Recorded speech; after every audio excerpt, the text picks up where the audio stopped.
अस्सलाम वालेकुम व्यूअर्स, आपका अपना होस्ट उज़ैर खान आपकी खिदमत में हाजिर है। उम्मीद है आप सब खैरियत से होंगे।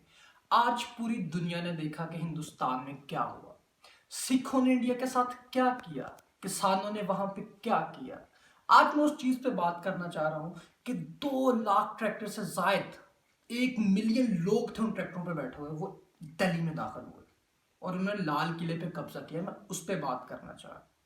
ये वही इंडिया है जिसने कश्मीर के साथ बहुत जुल्म किया, कश्मीर के लोगों पे बहुत मुजालम ढाए, मुस्लिम अकलीतों पे बहुत मुजालम ढाए। ये वही हिंदुस्तान है, ये वही मोदी सरकार है जिसने किसी भी अकलीत को नहीं छोड़ा।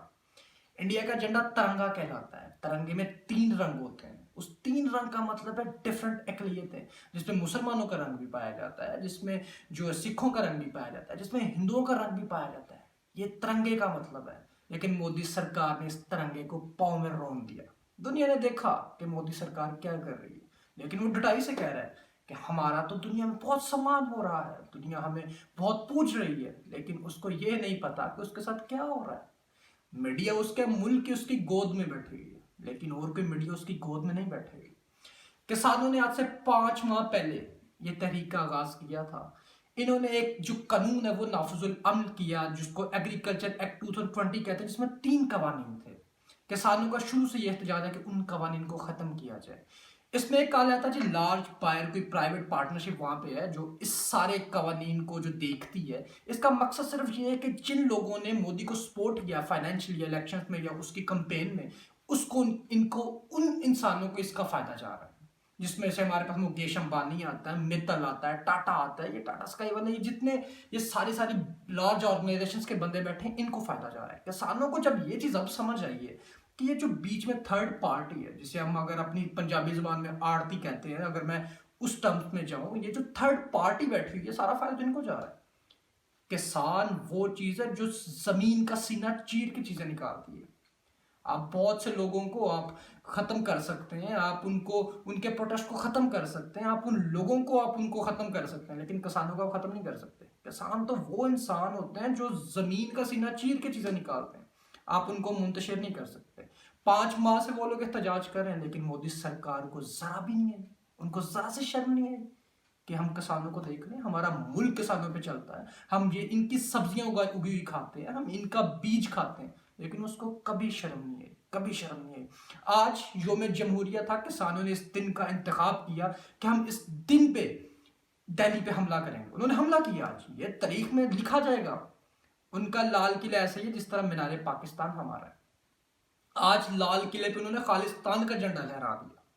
जिस तरह जब बाबरी मस्जिद शहीद हुई थी तो इन्होंने बागवा लहराया था। बागवा इंडिया के एक हिंदुओं का एक झंडा है जो इन्होंने लहराया था। उन्होंने कहा था ये राम की पैदाइश का है और हम इस पे अपना झंडा लहराएंगे, इस पे हमारा कब्जा है। आज इनके साथ हुआ क्या? लाल किला जहां पे हर साल तिरंगा लटकाते हैं 15 जनवरी को, आज सिखों ने वहां पे खालिस्तान का झंडा लटका दिया और लहराया उन्होंने झंडा। वहां पे आर्मी थी, पुलिस थी, सबको उन्होंने मारा। वहां पे कोई चीज उनके सामने नहीं टिकी। ये सब हुआ आज मोदी के साथ, दुनिया ने देखा और इसको शर्म भी नहीं आती। इसने कश्मीरियों के साथ जुल्म किए, इसने हर अकलियत के साथ जुल्म किए, इसने हर बंदे के साथ जुल्म किए, इसको कोई शर्म नहीं आती। आज वहां पे इसकी तकरीब थी, 11 बजे इसने तकरीब की मोदी ने लाल किला में, और ये वहां से रफू चक्कर हो गया। उसके बाद सिखों ने वहां पे हमला कर दिया। 2 लाख से ज्यादा ट्रैक्टर थे और ये दुनिया की सबसे बड़ी रैली थी ट्रैक्टर की। किसान के पास होता क्या ट्रैक्टर के अलावा? किसान का ट्रैक्टर ही तो सब कुछ होता है। उससे पहले हल होते थे, वो ट्रैक्टर भी तो अपनी वो जमीन को जो है उसको फसल काटता है, उसके साथ ही वो जमीन को जो है खोदता है, उसको साथ ही जमीन को सराब करता है, उसी पे वो अपनी चीजें लाद के लाता है। किसान के पास तो होता है ट्रैक्टर है। 2 लाख ट्रैक्टर थे। जो दुनिया की सबसे बड़ी रैली आज तक अगर तारीख में देखी जाए तो ट्रैक्टर्स की सबसे बड़ी रैली थी, जिसपे किसी ट्रैक्टर पे 5 बंदे थे, किसी ट्रैक्टर पे 7 बंदे थे, किसी पे 10-10 बंदे थे। 1 मिलियन से ज्यादा लोग उन ट्रैक्टर्स पे बैठ कर आए हैं दिल्ली में, और उन्होंने फिर लाल किला पे हमला बोला। ये सारे जो किसान थे, इनमें से मोस्टली यंग जनरेशन है, नौजवान खून था, जिन्होंने लाल किला के ऊपर चढ़कर खालिस्तान का झंडा लहराया। इसके अलावा इटली में आज इटली में इंडियन एम्बेसी के ऊपर भी खालिस्तान का झंडा लहरा दिया गया। शर्म का मुकाम है इंडियन गवर्नमेंट के लिए, शर्म का मुकाम है कि उनके साथ हो क्या रहा है। और मोदी आज फिर तकरीर करके गया कि बहुत अच्छा हो रहा है, हमें तो दुनिया पूछती है, हम तो ये करते हैं। इंडिया बहुत बड़ा सेक्टर है, इंडिया में बहुत इंडस्ट्री है, इंडिया में बहुत बड़ी मार्केट है, लेकिन ये सब जो हो रहा है या तो इंडिया की इकोनॉमी बैठ जाएगी। इंडिया की शरह नमू आज -10% है, -10%। और वो किस बात पे कह रहा है कि हम बहुत स्ट्रांग हैं, हम बहुत आगे हैं। जब भी उसको कोई इंटरनली मसला होता है वो पाकिस्तान के ऊपर थोप देता है, जब भी उसको इंटरनली कोई नुकसान होने लगता है वो पाकिस्तान के ऊपर थोप देता है। जब लोग बिखर जाते हैं, स्कैटर हो जाते हैं, तो वो इकट्ठा करने के लिए कहता है जी हम पाकिस्तान ने ये कर दिया, पाकिस्तान ने वो कर दिया, पाकिस्तान इस तरह है। उन सब लोगों को इकट्ठा करके एक जगह पे उसकी मोनोपोली है, वो चूरन बेचता है, वो पाकिस्तान का चूरन बेचता है, वो मुसलमानों का चूरन बेचता है। वहां पे वो उन चीजों उन बंदों को इकट्ठा करके ला कहता है आओ जी मुसलमानों का चूरन बेचते हैं, पाकिस्तान ने हमारे साथ ये कर दिया, पाकिस्तान ने वो कर दिया, पाकिस्तान ये कर रहा है, लोगों को इकट्ठा करता है। जब लोगों को इकट्ठा करता है, मुसलमानों का चूरन और पाकिस्तान का चूरन बेचे, कितनी देर वो चूरन बेचता रहेगा। उसने पुलवामा हमला करवाया, उसकी वो भी हकीकत बेनकाब होगी, क्या होगा, सारा कुछ सामने आ गया। चूरन बेच पे ही थकता नहीं है वो बंदा, शर्म का मुकाम है उस बंदे के लिए, ऐसा घटिया तरीन इंसान पाया गया वो।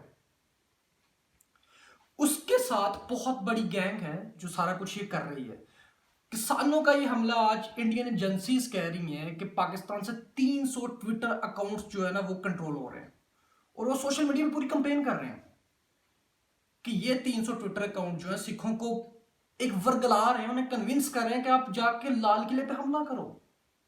भाई अगर 300 अकाउंट से हम लाल किले पे हमला करवा सकते हैं तो हम 3000 अकाउंट बनवा के कश्मीर आजाद करवा लेते हैं, हम 10,000 अकाउंट बनवा के इंडिया अपने पास कर लेते हैं। फिर क्या घटिया साजिश है। किसानों के 9 दफा मुज़ाकरत हो चुके हैं इंडियन गवर्नमेंट के साथ, लेकिन अभी तक सक्सेसफुल नहीं हुए। वो ये चीज मानते ही नहीं है कि हमने किसानों को फायदा पहुंचाना है, वो तो मानते हैं कि हमने अपने जो सपोर्टर है उनको फायदा पहुंचाना है। जो हमारे बिग सपोर्टर्स हैं, जो हमें फाइनेंशियली सपोर्ट करते हैं, मुकेश अंबानी, मित्तल, टाटा स्काई वाला, हमें तो उनको फायदा पहुंचाना है, हमने तो किसानों को फायदा नहीं पहुंचाना। अब ये चीज किसानों को समझ आ चुकी है, वो जाग चुके हैं कि मेहनत हम करें, फायदा कोई और ले। इस दफा बॉर्डर बंद होने से एक जो अदरक है वो 1000 रुपए किलो तक चलेगी।